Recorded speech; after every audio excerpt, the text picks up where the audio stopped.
Hello, my good people of Osun State.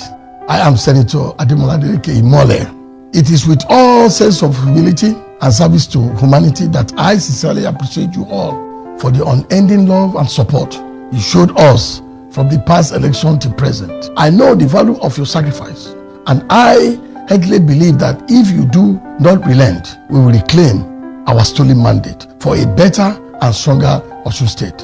And so, with the world in IMOLE, we are opening a new chapter of political transparency, dedication to serve humanity to Almighty Allah. I will strongly advise that you vote the best candidate, which is me, in the forthcoming July 16 governorship election.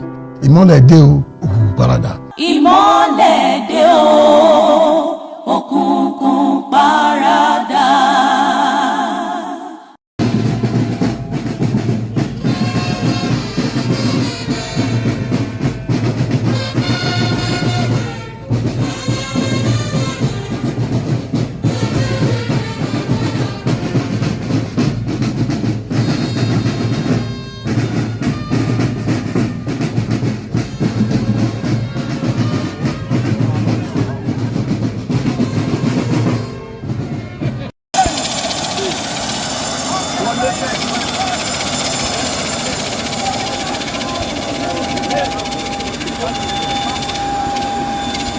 Captain.